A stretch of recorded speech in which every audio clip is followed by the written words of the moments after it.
शुरू करेंगे।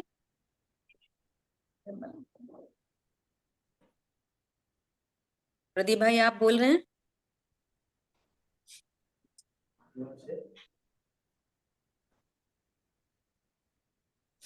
प्रदीप भाई नहीं है। दीदी आप ही ले लीजिए ना। चलो। जीवम जीवम दवम जेणवर बस हेड़ जेड़े दिठम देविंद बिंद वंदम वंदे तम सर्वदा शिरसा। द्रव्य संग्रह जी ग्रंथ गाथा नंबर 21 आज अपन शुरू करेंगे। इसके अंतर्गत हम लोग आज काल द्रव्य के स्वरूप को समझने का प्रयास करेंगे। काल द्रव्य किसे कहना? पहले गाथा पढ़ते हैं। दब परिवठरूहो जो सो कालो हवेई बवहारो परिणामादि लखो वठण लखो य परमठो परिवर्तन रूप परिणामादि लक्षित काल जो व्यवहार वह परमार्थ तो बस वर्तना में जानिए। विश्व में 6 द्रव्य हैं जाति अपेक्षा,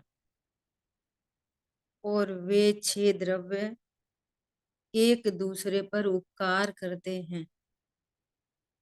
कैसा उपकार करते हैं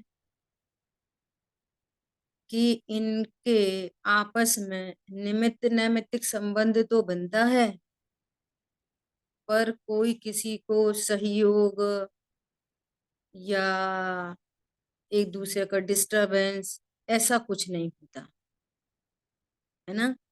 6 द्रव्य अपनी अपनी गुप्त गुफा में अपने अपने रूप से ध्रुव रहते हुए परिणमनशील। 6 द्रव्य ध्रुव रहते हुए परिणमनशील हैं, 6 के 6 द्रव्य, है ना। तो जैसे अपनी जीव का काम क्या है कि जीव मात्र जानता है ना। किसको जानता है? कि सबको जानता है, स्व पर सबको जानता है, इसके जीव कहते हैं। जो जानने देखने वाला है उसे जीव कहते हैं।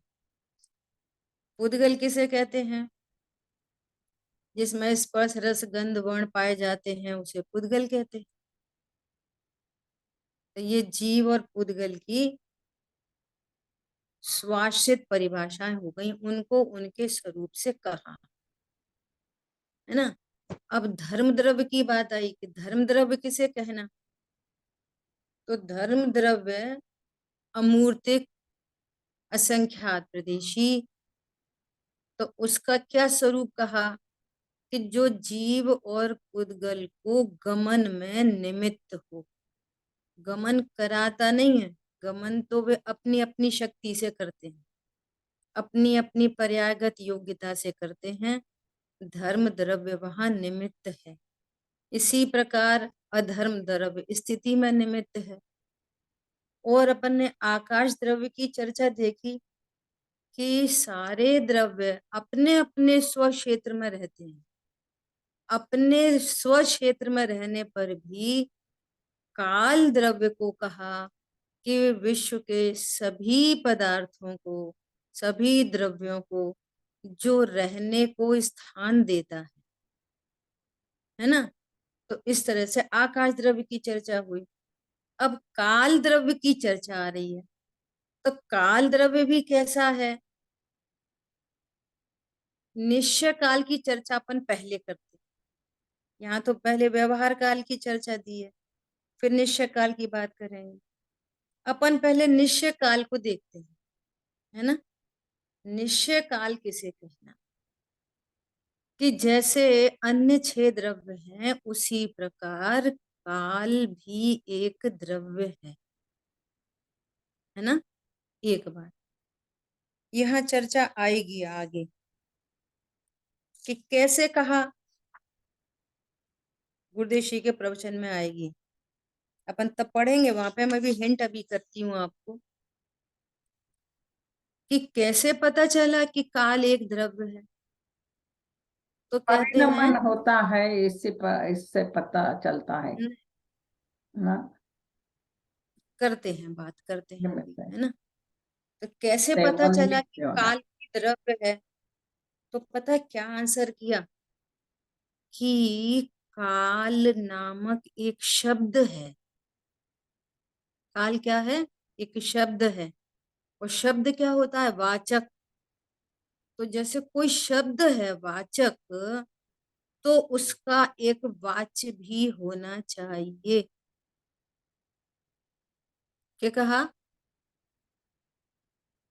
जैसे, वाचक है तो उसका वाच्य होना चाहिए, बराबर। हाँ, ये कितनी जबरदस्त बात है। बहुत अच्छा। जैसे कहा गुड़, तो एक शब्द है गुड़। तो जब कोई शब्द है गुड़, तो इसका अर्थ है कि कोई गुण नामक वस्तु भी होनी चाहिए।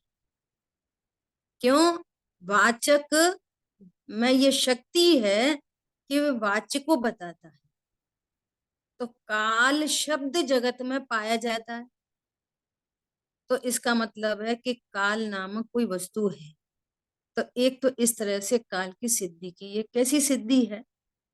ये ऐसी सिद्धि है कि जैसे भगवान ने समंत भद्र आचार्य देव से पूछा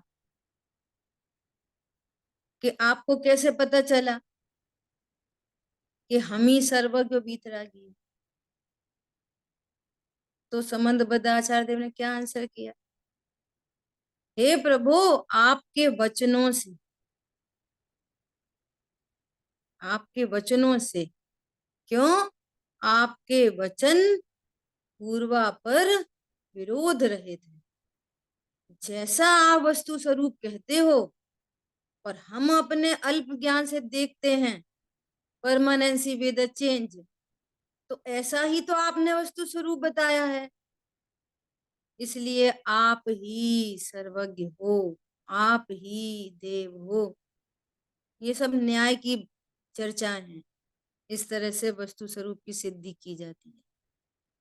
तो एक तो ये हो गया कि काल नामक शब्द है तो वाचक है, तो उसका कोई वाच्य होना चाहिए। इसका मतलब काल द्रव्य होता है। एक बात। नंबर दूसरी बात, वो काल द्रव्य सर्वज्ञ देव ने कहा कि वो अमूर्तिक है। काल द्रव्य कैसा है? अमूर्तिक। और कैसा है? एक प्रदेशी।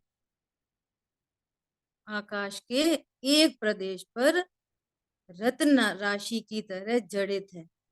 असंख्यात प्रदेशों में, लोकाकाश के असंख्यात प्रदेश में एक एक काल अणु सुव्यवस्थित है। ये काल अणु, ठीक है। अब ये तो काल द्रव्य है। तो काल द्रव्य कैसा है? एक प्रदेशी होने पर भी अनंत गुण, अनंत सामान्य गुण, अनंत विशेष गुण, अनंत शक्ति, अनंत धर्मयुगल संपन्न है। एक प्रदेशी होने पर भी, जैसे विश्व के अन्य द्रव्य अनंत गुणात्मक है, अनंत धर्म युगल संपन्न है, इसी प्रकार एक प्रदेशी काल अणु भी अनंत धर्म, अनंत शक्ति, अनंत गुण संपन्न है। एक प्रदेशी काल अणु, ठीक है। तो अब सुनना, काल अणु जो है वो है निश्चय काल द्रव्य। निश्चय काल द्रव्य। और वो कैसा है? वो भी उत्पाद व द्रव्यात्मक है। तो जैसे अन्य द्रव्यों की अनेक अनेक पर्याय हो रही हैं, ऐसे इस कालणु की भी पर्याय हो रही है।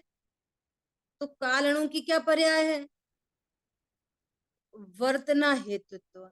जैसे कहा कि धर्मास्तिका क्या करता है कि गति है तो पर सापेक्ष धर्म अधर्म और काल की परिभाषा कही जिनागम में, ऐसे ही यहाँ पर काल द्रव्य का जो परिभाषण किया वो कैसे किया, वर्तना हेतुत्व।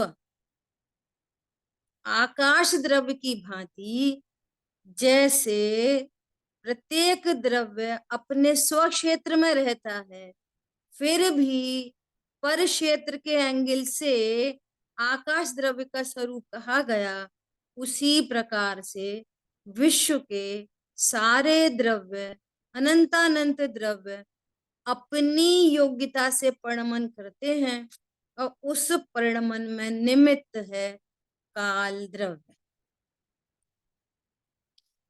जैसे धर्मास्ति काय के कारण कोई चलता नहीं है, उसी प्रकार काल द्रव्य किसी को परिणमाता नहीं है। परिणमनशीलता तो सब द्रव्यों की है, बराबर। परिणमनशीलता तो सब द्रव्यों की अपनी अपनी है। कोई जीव सम्यक दर्शन रूप परिणमन किया तो वो उसकी योग्यता है, मिथ्या दर्शन रूप परिणमन किया तो उसकी योग्यता है। कोई द्रव्य पुद्गल द्रव्य काली पर्याय रूप से परिणमन किया तो वो उसका परिणमन है। तो इस परिणमन को दर्शाने वाला, बताने वाला, इसमें निमित्त कौन बन रहा है, तो कह रहे हैं काल इसमें निमित्त द्रव्य। है काल द्रव्य। वो उसमें निमित्त है, एक सहकारी कारण है।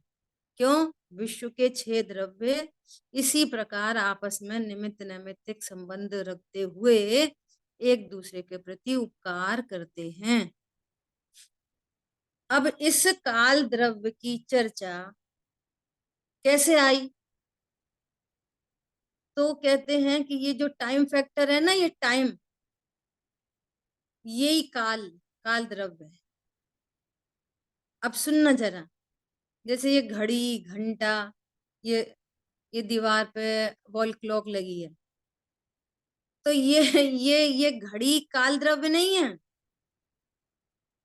ये तो पुद्गल की परिणामन है, ये तो पुद्गल है, घड़ी पुद्गल का स्कंद है। वो टिक टिक टिक टिक हो रही है, वो भी पुद्गल का परिणामन है। लेकिन वो जो उसको समय को नापा जा रहा है ना, वो स्थिति को नापी जा रही है, तो उसके एंगल से काल द्रव्य को जाना जा रहा है कि यहाँ कोई काल द्रव्य है इस परिणमन में निमित्त। ठीक है, क्लियर हुई बात? अभी अपन पढ़ेंगे तो अपने को और समझ में आएगी।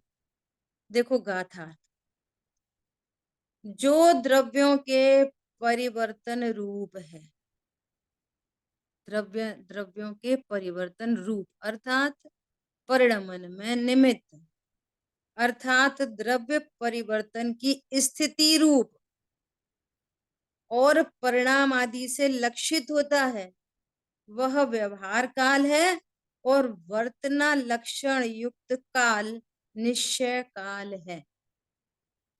निश्चय काल, काल अणु एक प्रदेशी, वो उत्पाद व द्रव्यात्मक वस्तु, वो अपना अपने से ध्रुव रहता है और उसका प्रति समय परिणमन होता है। कैसा?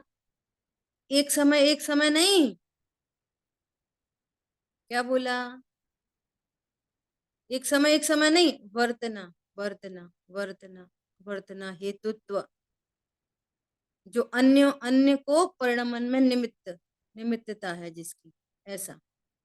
ठीक है, अब ये जो एक समय की जो पर्याय है ना, एक समय जिसको समय शब्द बोला जा रहा है, समय, एक समय, तो इसको कह रहे हैं स्थिति, स्थिति रूप। ये अपन ऐसा कह सकते हैं कि वो समय की यूनिट, ये व्यवहार का।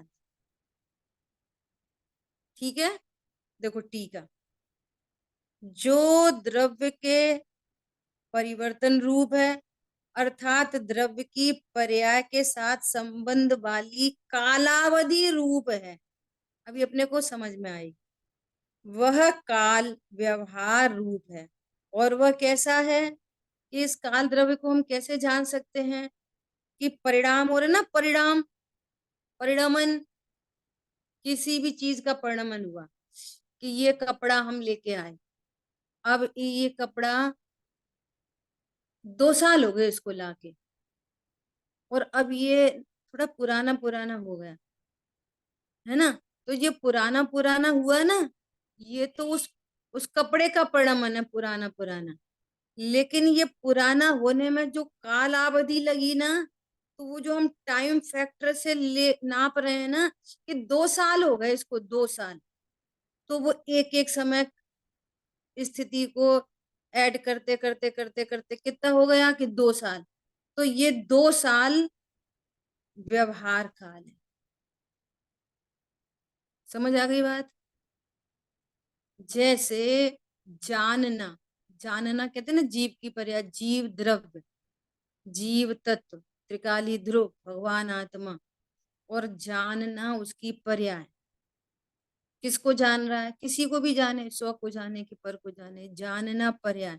तो जानना पर्याय को भी हम कहते हैं ना व्यवहार जीव, कहते हैं ना व्यवहार जीव, जानना पर्याय। ऐसे यहाँ पर समझना कि वो निश्चय काल और निश्चय काल की जो पर्याय उत्पन्न हो रही है, व्यवहार काल, है ना, तो वो उसकी पर्याय को कह रहे हैं व्यवहार काल। और ये कैसा है कि इसको कलेक्टिवली बोल रहे हैं, कलेक्टिवली, एक समय एक समय एक समय एक समय एक समय एक समय करते करते, 1 घंटा 2 घंटे, 1 दिन 2 दिन, 1 महीना 4 महीना, तो ये कलेक्टिवली जो बोला जा रहा है, तो इसको कह रहे हैं व्यवहार काल। इस व्यवहार काल से हमको काल द्रव्य का निर्णय होता है। और कैसे जाना जा सकता है काल द्रव्य को? तो कह रहे हैं क्रिया, कोई क्रिया हुई, मान लिया कि रोटी बन रही, तो कितनी देर में रोटी बनाई? आपको भोजन बनाने में कितना टाइम लगता है? तो कहेंगे 1 घंटा। तो वो 1 घंटा व्यवहार काल कलेक्टिवली बोल रहे हैं। समझ में आ रही है बात? वो 1 घंटा है ना, वो व्यवहार, वो काल द्रव्य की पर्याय नहीं है 1 घंटा। क्या कहा? बराबर। 1 मिनट होल्ड करना।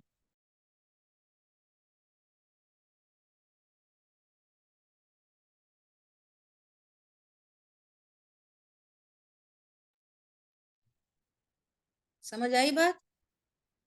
वो 1 घंटा, 1 महीना, ये काल द्रव्य की पर्याय नहीं है। इसको कलेक्टिवली हम बोल रहे हैं, इसको शब्द आ रहा है स्थिति, द्रव्य परिवर्तन की स्थिति रूप और परिणाम आदि से लक्षित वह व्यवहार काल है। ठीक है, से लगा दो उसको, व्यवहार से काल द्रव्य कहते हैं। निश्चय से काल द्रव्य कौन है? वो एक अमूर्त, एक प्रदेशी, अनंत गुण संपन्न, उत्पाद व द्रव्यात्मक, ये काल अणु है निश्चय काल। इस निश्चय काल को, जैसे धर्म अधर्म के स्वरूप को हमने गति हेतुत्व से पहचान लिया, कि जहाँ गतिपना है यहाँ धर्म द्रव्य, ऐसी जहाँ परिणमनशीलता है यहाँ काल द्रव्य है। ठीक है, कोई प्रॉब्लम तो नहीं आ रही? बोलो।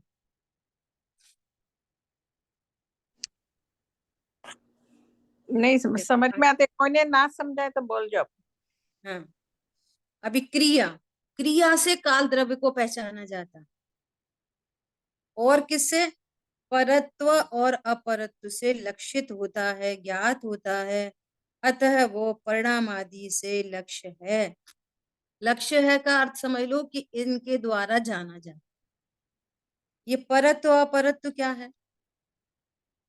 कि जैसे ये 2 बच्चे खड़े हैं, तो कह रहे हैं ये 5 साल का है और ये 10 साल का है ना। तो जो कम साल का, ये छोटा है, ये बड़ा है, ये इससे 5 साल बड़ा है, तो समीप वाले को कहेंगे परत्व और बड़े वाले को कहेंगे अपरत्व, उन दोनों के बीच में। तो ये डिफरेंस पड़ रहा है, ये 5 इयर्स का, तो कह रहे हैं कि ये व्यवहार काल है। सो कलेक्टिवली व्यवहार काल को बोला जाता है।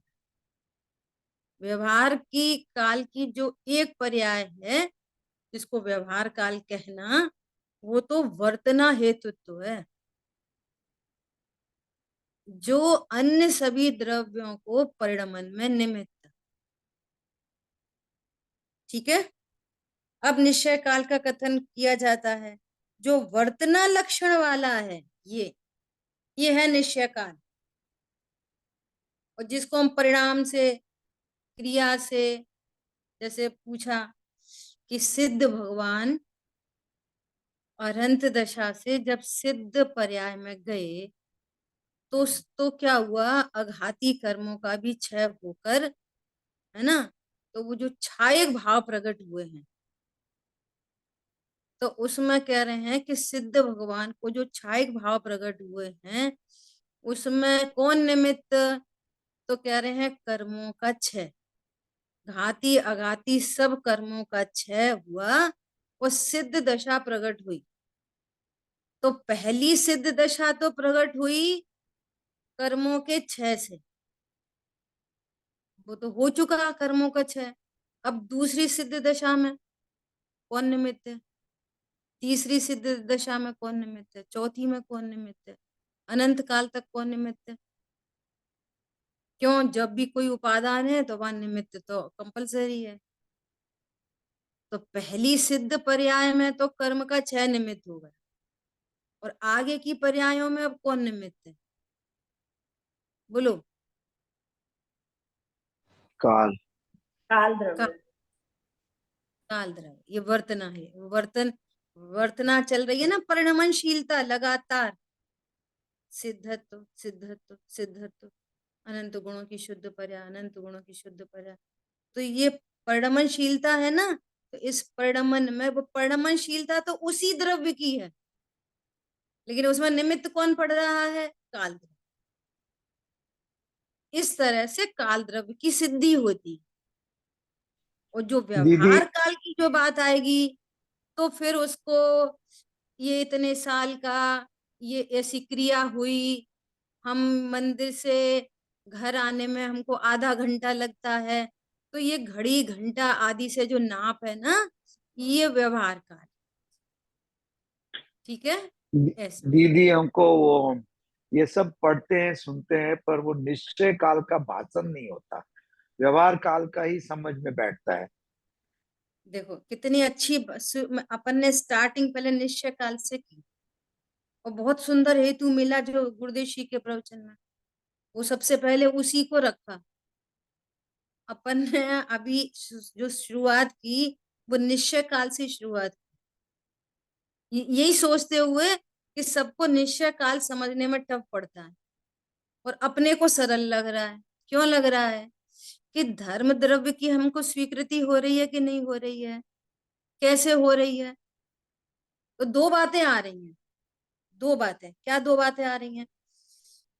कि वो जो गति हेतु तो है, जो गतिशीलता है, गतिपना है, वो क्रियावती शक्ति तो जीव और पुद्गल की अपनी अपनी है, धर्म द्रव्य उसमें निमित्त पड़ रहा है। इसलिए बात शुरू करी छह द्रव्यों से, कि विश्व में रहने वाले छह द्रव्य एक दूसरे पर निमित्त बनते हुए एक दूसरे पर उपकार करते, और कोई किसी को डिस्टर्ब नहीं करता। ये कितनी सुंदर विश्व की व्यवस्था है, किसी ने नहीं बनाई, नेचुरल है। तो जैसे हमें धर्मास्ति काय की स्वीकृति होती है, गतिशीलता तो जीव पुद्गल की अपनी है, और वो निमित्त बन रहा है। स्थिति, जीव पुद्गल अपने से स्थित हुए, अधर्मास्ति का स्थित स्थिति में निमित्त बन रहा है। प्रत्येक द्रव्य अपने अपने स्वक्षेत्र में रहता है, फिर भी स्थान देने में आकाश द्रव्य निमित्त बन रहा है। आकाश द्रव्य की तो बहुत सुंदर चर्चा आई, कि अगर हम निश्चय निश्चय से बात करेंगे, तो फिर हम ये कैसे बोलेंगे कि नारकी कहाँ रहते हैं? और नारकी भी तो अपने स्वक्षेत्र में रहते हैं। और देवलोक कहाँ रहते हैं? कि वे भी अपने स्वक्षेत्र में रहते हैं। और सिद्ध भगवान कहाँ रहते हैं? कि वे भी अपने स्वक्षेत्र में रहते हैं। मनुष्य त्रियंश कहाँ रहते हैं? कि वे भी अपने स्वक्षेत्र में रहते हैं। तो उनका यथावत निरूपण व्यवहार वो पर आकाश द्रव्य से करते हुए बात हमको सेट हो गई। तब अपन क्या कह रहे हैं कि प्रत्येक नार की जीव अपने असंख्यात प्रदेशों में रहते हुए भी यदि लोकाकाश के प्रदेश से बात करेंगे तो वे अधोलोक में रहते। समझ आ गई बात? तो पर क्षेत्र की बात करनी पड़ेगी ना अपने को। सिद्ध भगवान कहाँ रहते हैं कि स्व क्षेत्र में। अब आकाश द्रव्य की सापेक्षता बात करेंगे तो क्या कहना पड़ेगा, तनुवाद वाले में, सिद्ध क्षेत्र में। तो निश्चय से तो प्रत्येक द्रव्य अपने स्व क्षेत्र में रहने पर भी व्यवहार से वो आकाश द्रव्य रहने का स्थान देता है। तब तो अवगाहना शक्ति की तो इतनी चर्चा चली कि आकाश द्रव्य अनंत अनंत जीव अनंत अनंत पुद्गलों को कैसे स्थान देता है। तो कह रहे हैं ये उसकी विशेष अवगाहना शक्ति। बोले जब आकाश द्रव्य समझ में आ गया हमको, धर्म अधर्म द्रव्य समझ में आ गए, तो ऐसे ही काल द्रव्य की भी ऐसी ही स्थिति है, एकदम सेम टू सेम, कि प्रत्येक द्रव्य अपने अपने कारण से परिणमनशील है। उत्पाद वय द्रव्य युक्तम सत, परमानेंसी विद द चेंज, उसकी परिणमनशीलता स्वयं अपने अपने कारण है। उसमें निमित्त कौन है कि काल द्रव्य। काल द्रव्य को कैसे स्वीकार करें, तो कह रहे हैं कि काल द्रव्य भी अमूर्त है, एक प्रदेशी है, प्रत्येक द्रव्य प्रदेश पर एक एक रत्न राशि की तरह जड़ित है। वो स्वयं भी उत्पाद व द्रव्य युक्तम सत वाला है। तो वो क्या करता है कि अन्य जितने भी द्रव्य हैं उनके परिणमन में निमित्त काल द्रव्य बनता है। ये निश्चय काल की बात हो गई। एक प्रदेश पर रहने वाला एक सिंगल प्रदेशी अमूर्तिक उत्पाद व द्रव्यात्मक वस्तु, वो काल द्रव्य। हमने धर्म धर्म को गति और स्थिति से जाना, ऐसे ही निश्चय काल को हम परिणमन अन्य द्रव्यों के परिणमनशीलता से जान सकेंगे। ठीक है, बराबर है। मैं तो मेरा प्रश्न ये था कि वो कालाणु और एक प्रदेशी वो वाले पार्ट का भाषण नहीं होता, ज्ञान हो रहा है, जानकारी बैठ रही है, पर फिर भी समहाउ ऐसा लगता है जैसे ये थोड़ा कॉन्सेप्चुअल चीज है, जिसको कॉन्सेप्ट रूप में जान ले तो इतना इनफ है कि बस इससे आगे जानना जरूरी है। अपने को धर्म अधर्म आकाश द्रव्य जिस हेतु से जानने में आ रहा है, उसी हेतु से काल द्रव्य धर्मास्तिका का भाव वासन होता है। हाँ, निधाग्नास्तिका समझ में आया। कैसे आया? व- जैसे धर्मास्तिका आया वैसे ही काल द्रव्य आएगा, सेम टू सेम। इसलिए अपन वही नहीं, से कनेक्ट कालाणु एक प्रदेशी है, उसका भाषण नहीं हो रहा है यूं।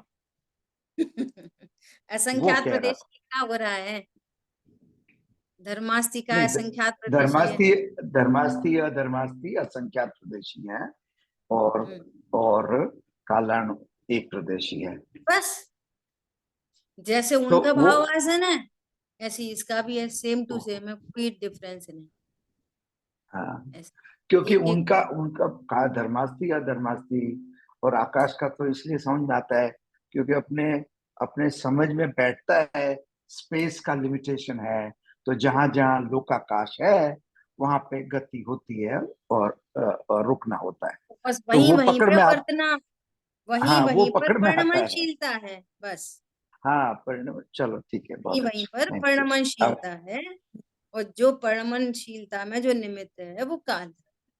दीदी then एक थैंक सवाल ये होता है कि एक प्रदेश में जो कालाणु है वो निमित्त होता है, जैसे आत्मा असंख्य प्रदेश है तो असंख्य प्रदेश में असंख्य कालाणु है, एक एक प्रदेशी है तो ऐसा। तो फिर वो असंख्य प्रदेशी कालाणु असंख्य प्रदेशी आत्मा में सभी निमित्त होते हैं। हाँ, तो तो फिर उनका ये, परिणाम एक सरीखा ही होता आता है हाँ ना। देखो देखो, सभी निमित्त होते हैं कि एक निमित्त होता है कि 10 निमित्त होते हैं? ये प्रश्न मैंने एक बार टोडरमल स्मारक में, जिस बार हमको ये शांति भाई भी मिले थे, स्मारक में शिविर लगा था, और संजीव जी की पुस्तक, वो काल काल चक्र वाले। वाली, काल चक्र वाली पुस्तक तब आई थी, तो उन्होंने उन्होंने काल चक्र वाली पुस्तक पढ़ाई थी, तो उनकी क्लास में हम लोग बैठे थे, तो यही सेम टू सेम प्रश्न संजीव जी से किया था। तो संजीव जी ने भी इसका कोई ऐसा आंसर नहीं किया था कि अपन ऐसा कह सकें कि कौन सा काल अणु किस द्रव्य में निमित्त है, क्योंकि वहां तो सभी ये हैं वहां पे। अच्छा, अपन ऐसे बोल रहे हैं कि वो असंख्य परमाणु निमित्त हैं। अब इसको अपन ऐसी लॉजिक से, थोड़े से लॉजिक से समझ सकते हैं कि उसी आकाश के प्रदेश पे पुद्गल परमाणु है, उसी आकाश के प्रदेश पर जीव भी है, तो आकाश द्रव्य ने दोनों को स्थान दिया हुआ है। तो जहां पर वो एक कालाणु है, वहीं पर तो कोई काल द्रव्य है, वो पुद्गल द्रव्य है, वहीं पर कोई सूक्ष्म निगोदिया द्रव्य है, वहीं पर कोई तरस जीव है, वहीं पर कोई संगी पंचेंद्रिय है। तो वो एक कालाणु या अन्य कोई कालाणु जितने स्पेस में हो, तो वो कोई भी निमित्त बन सकते हैं। एक कालाणु बहुत सारों को निमित्त बन सकता है। पर संजीव जी ने भी इसका कोई ऐसा ऐसा आंसर नहीं किया था उस टाइम कि एक होता है कि 10 होते हैं कि पूरे असंख्य होते हैं। असंख्य काल अणु लोक के असंख्य प्रदेशों पर एक एक एक एक रखा है। हर जगह पर लोक के अंदर जितने द्रव्य हैं वे सब परमाणुशील हैं। तो कोई ना, हर मतलब कोई ऐसा स्थान खाली नहीं है कि जहां पर काल अणु ना हो। तो सबके परमाणु में निमित्त कोई ना कोई काल अणु, कोई इस ऐसा स्थान नहीं है जहां पर काल अणु है ही नहीं और परमाणु नहीं हो सका। समझ आ गई बात? सब जगह काल अणु है, कौन सा काल अणु निमित्त होगा ये नहीं कहा जा सकता। समझ आ गई बात? हाँ जी, हाँ जी, हाँ बहुत हाँ जी। हर प्रदेश पे अच्छा एक काल बताओ। अणु विद्यमान है, हर प्रदेश पे। बराबर, अब बहुत अपन ने ये चश्मा उतार के धन्यवाद। यहाँ रखा, दीदी ये धबला क्रिया। में डिटेल होगा? नहीं, नहीं हुआ, नहीं मिला कुछ ऐसा विशेष, हाँ जी। क्योंकि अभी अभी धवला पुस्तक कल्पना दीदी ने पढ़ाई थी, तब ऐसी कोई बहुत विशेष चर्चा तो नहीं आई ऐसी। और कहीं और भी हो या मेरे को मिस हुई हो, अपन ने कोई पूरी जिनवाणी तो पढ़ी सुनी नहीं है ना? तो कहीं ऐसी चर्चा आई भी हो तो वो मेरे ज्ञान में नहीं है।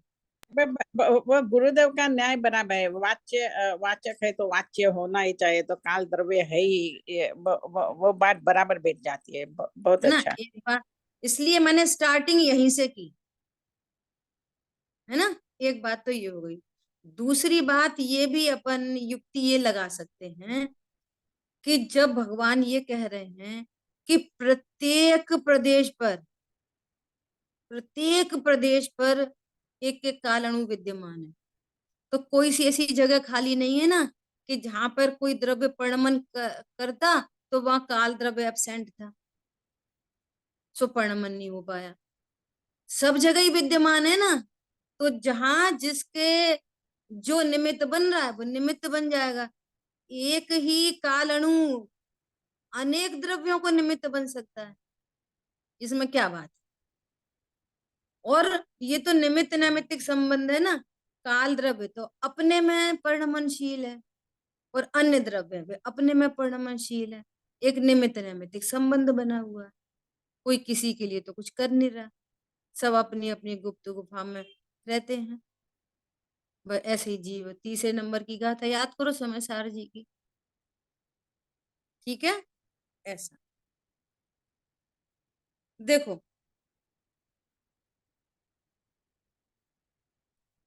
अपन ऐसा समझो कि एक घर पे अपन लोग वो लगा लेते हैं ना अपना जैन झंडा, जिन शासन का ध्वज है ना, 5 रंग का। तो अपन ने ध्वज लगा रखा है ना? अब अब वो बहुत अच्छा एग्जाम्पल है, आप समझने की कोशिश करना। अब वो हिला, वो ध्वज फ्लैग वो हिला। अभी दृष्टांत है, अभी काल द्रव्य से नहीं जोड़ना है ना, काल द्रव्य से अपन जोड़ेंगे। तो वो जो हिला, तो वो हिलने ने किस बात की सिद्धि की?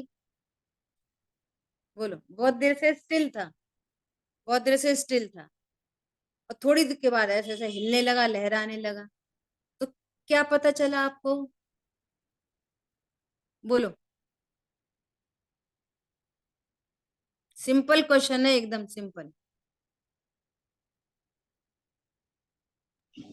इससे एक तो पुद्गल परमाणु है जिनमें गतिशीलता है, वो भी है। हवा निमित्त हुई, हवा चल हवा, रही है। हवा चल रही है। सिम सिम मैंने हाँ पहले बोला, सिंपल क्वेश्चन है एकदम। हाँ। कभी कभी हम सिंपल में पंडिताई लगा देते हैं ना, तो सारी बात बेकार हो जाती तो है। हवा भी तो पुद्गल परमाणु है दीदी, तो हाँ, वो भी तो तो हिले अपन क्या कह रहे हैं, उसके अभी साथ। अपन क्या हाँ कह रहे हैं, ये पुद्गल परमाणु, तो अपन जैन शासन में जन्मे, तो अपन ये सुन के ये शब्द बोल रहे हैं। अपन कह रहे हैं एकदम सिंपल जनरल बात, हिंदू हाँ मुस्लिम हाँ, सिख ईसाई जनरल कोई नॉलेज। भी बोल दे, 10 साल का बच्चा भी बोल दे, इज बहुत कॉल्ड अच्छा। सिंपल बात। ठीक है।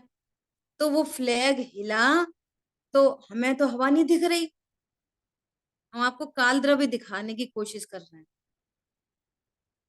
तो वो हवा तो नहीं दिखी, लेकिन हमको फ्लैग के हिलने से हमें ये 100%, सपोज नहीं, 100% अनु ये पता चल गया कि अनुमान। हवा चल अनुमान। रही है।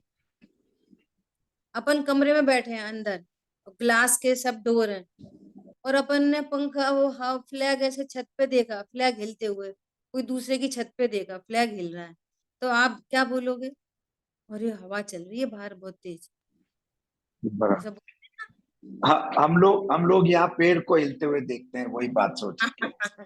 चलो पेड़ के वो हिलते हुए, है ना, हमारे पेड़ यहाँ हिल पेड़ रहे पौधे हैं, बहुत हैं। हाँ। बहुत बहुत तेज हवा चल रही है, ऐसा बोल देते हैं। हवा तो नहीं दिख रही, लेकिन दिख गई। कैसे दिख गई? फ्लैग के हिलने से हवा दिख गई।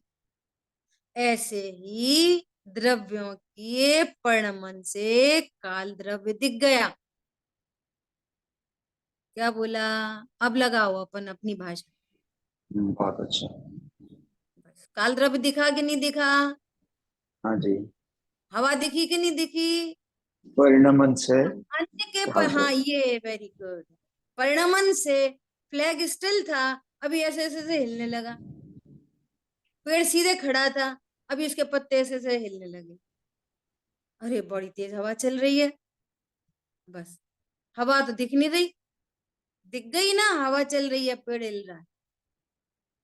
ऐसे द्रव्य में परिणमन हो रहा है ना, दिख गया ना, काल द्रव्य है। बस ऐसे काल द्रव्य का भावासन होता है। सभी द्रव्यों के परिणमन में जो निमित्त बन रहा है वो काल द्रव्य है। ठीक है। और इससे सरल क्या हो सकता है, बोलो? ऐसे ही करना अच्छा पड़ेगा है, भाव, थैंक यू। है ना। देखो अब निश्चय काल का कथन किया जाता है, जो वर्तना लक्षण वाला है वो इटसेल्फ, देखो हवा, हवा चली हवा के लिए, अपने लिए, और पंखा हिला अपने से, लेकिन दोनों में निमित्त नैमित्तिक संबंध है। अगर फ्लैग है, फ्लैग जो है ना, फ्लैग वो पत्थर का होता तो हवा हिलाती? बोलो। फ्लैग पत्थर का होता तो हवा हिलाती? बोलो। जो जैसे है ना, वो स्वर्ग आदि में और कोई दूसरी जगहों में जैसे जो वृक्षों की बात चलती है ना, तो वो कहते हैं वो वृक्ष वनस्पति काय नहीं है, वो पृथ्वी काय पृथ्वी का एक। है हम्म, ना। तो वो पृथ्वी कायिक वृक्षों को हवा हिलाएगी? नहीं हिलाएगी, है ना। तो जैसे यहाँ पर जो फ्लैग हिला, कपड़े का बना हुआ फ्लैग हिला, तो फ्लैग की परिणमनशीलता स्वयं की, और हवा का चलना स्वयं का, और आपस में निमित्त नैमित्तिक संबंध। ऐसे ही अन्य द्रव्यों का परिणमन उनकी अपनी योग्यता और काल द्रव्य का वर्तने में एक दूसरे के लिए निमित्त बन रहे। तो अन्य द्रव्यों के परिणमन से, जैसे अन्य द्रव्यों की गति से धर्म द्रव्य का भाव वासन होता है, अन्य द्रव्यों की स्थिति से अधर्म द्रव्य का भाव वासन होता है। सब अपने अपने प्लेस पर रह रहे हैं, आकाश द्रव्य का भाव वासन होता है। ऐसे ही परिणमन से काल द्रव्य का भाव वासन होता है, क्योंकि वे सारे द्रव्य अमूर्तिक हैं। अब अपन ने पहले भी स्टार्टिंग में बात की थी, क्या बात की थी कि भगवान भगवान का पर्पस क्या था, दिव्य ध्वनि का पर्पस क्या है। पूरी दिव्य ध्वनि का सार है शुद्धात्मा। दिव्य ध्वनि में से शुद्धात्मा माइनस कर दो तो वो हमारे किस काम की है। जान लेंगे यहाँ वहां वहां वहां, इतने द्वीप इतने समुद्र इतने, हमारा पर्पस तो सॉल्व नहीं होगा। हमारा पर्पस सॉल्व तो होगा कि शुद्धात्मा बताया, भगवान की दिव्य ध्वनि का सार शुद्धात्मा है। तो जब भगवान की दिव्य ध्वनि का सार शुद्धात्मा है तो अकेले जीव को बताते, बहुत से बहुत पुद्गल को बता देते, क्योंकि पांचों इंद्रिय के माध्यम से पुद्गल जानने में आता है। धर्म धर्म आकाश काल को बताने की क्या जरूरत पड़ गई थी, वे तो वैसे भी अमूर्तिक हैं। उसका लक्ष्य करके तो कोई राग द्वेष भी नहीं करता। कौन समझ में आया। तो ये डायरेक्टली इनडायरेक्टली मैंने चलाया, मैंने रोका, मैंने अपने घर में स्थान दिया, उनको तो मैंने बड़ा किया। बच्चों को हमसे पूछो, हमने जी जान लगा के बड़ा किया। इस तरह की अज्ञानता जीव करता है। तो उनसे भेद ज्ञान कराने के लिए, पर द्रव्यों के परिणमन की से भेद ज्ञान कराने के लिए ये काल द्रव्य की चर्चा है कि तुम किसको परिणमन कराओगे भैया, किसके परिणमन में निमित्त हो। प्रत्येक द्रव्य के परिणमन में निमित्त तो काल द्रव्य है। जब उसके परिणमन में निमित्त सिद्ध भगवान के परिणमन में निमित्त काल द्रव्य है, तो हमारे परिणमन में निमित्त भी कौन है कि काल द्रव्य। मैंने क्रोध कराया, मैंने पढ़ाया, मैंने ज्ञान कराया, मैंने सम्यक दर्शन कराया, उनने मुझे सम्यक दर्शन कराया, उन्होंने मुझे ज्ञान कराया, उन्होंने मुझे क्रोध कराया, उन्होंने मुझे शांति दिलाई। सारी बातें खत्म हो गई। समझ आ गई बात। अपना तो पर्पस भेद विज्ञान का है ना। काल द्रव्य का स्वरूप समझ के भी हम कैसे भेद ज्ञान करें। समझ आई बात। ये इंपॉर्टेंट है। आयोजन में प्रयोजन को नहीं भूलना। हम काल द्रव्य के स्वरूप को भी समझकर भेद ज्ञान ही करेंगे। आज सुबह चर्चा आई थी सुमत जी भाई साहब की क्लास में। क्या कहा वो इम्पोर्टेंट नहीं है, क्यों कहा ये इम्पोर्टेंट। जो अपन ने 8 नयों का स्वरूप देखा था ना, तो सब में क्या देखा कि असद्भूत व्यवहार ने से ऐसा कहा, सद्भूत व्यवहार ने से ऐसा कहा, उपचरित से ऐसा कहा, अनुपचरित से ऐसा कहा। ऐसा कहा, क्यों कहा। ऐसा कहने से हमारे किस प्रयोजन की सिद्धि होती है। यदि हमने इस बात को नहीं समझा तो फिर हमने नयों के स्वरूप को समझकर हमारे प्रयोजन की सिद्धि नहीं होगी। ऐसे ही काल द्रव्य के स्वरूप को समझकर हमारे प्रयोजन की सिद्धि ये होगी कि कोई मुझे नहीं परिणमाता, मैं किसी को परिणमन नहीं कराता, सबके परिणमन में काल द्रव्य निमित्त है। भगवान ने कहा है, क्योंकि काल द्रव्य का लक्षण ही वर्तना लक्षण है। ये हमारे प्रयोजन की सिद्धि हो गई काल द्रव्य को समझने से।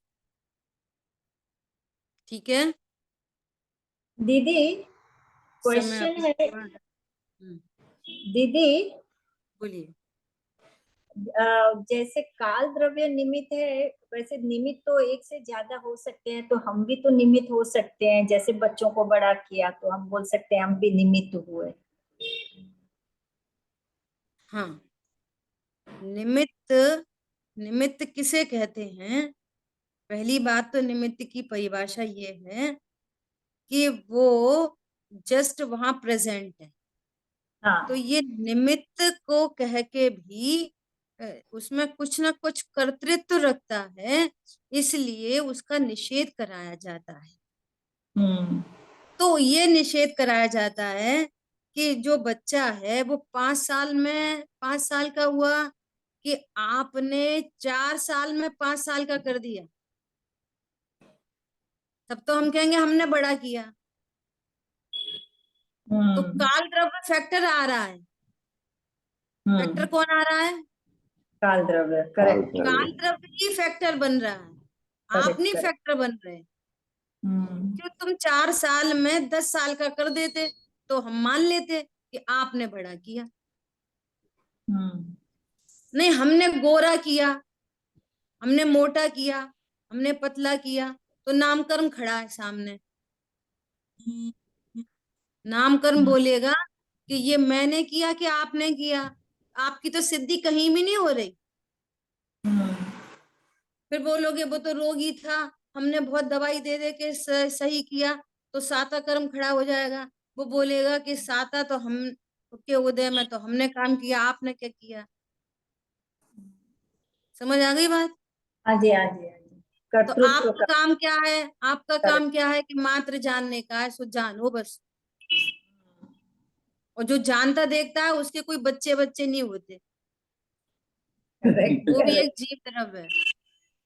हम ऐसे कहने प्रोजेक्ट। को दीदी, कहने को हम कह सकते हैं कि हमारा शरीर भी उसमें निमित्त था, पर हमें ऐसा ज्ञान नहीं करना है कि हम निमित्त थे, नहीं तो फिर कर्तृत्व जैसे आपने समझाया है। शरीर भी निमित्त नहीं, कोई निमित्त नहीं। अभी समय हुआ है, अपन इसको, इस मैटर को अच्छा, अगली क्लास में उठाएंगे। बहुत अच्छा। ठीक है, दीदी, समय। और एक परत्व और अपरत्व को काल से कैसे मतलब लक्षण बताया है, वो भी समझाना। जरूर जरूर जरूर। मैंने आपका नोटिस कर लिया है कि बच्चे में हम निमित्त है ना, इस पे अपन डिटेल चर्चा करेंगे। ठीक है, चलिए। जिन वाणी के ज्ञान से सूझे लोकालोक, सो वाणी मस्तक न सदा देत हूँ लोक। बोलिए द्वाशांगमयी जिनवाणी माता की जय। जय जय हो। चित्र। जय हो। जय जिनेन्द्र।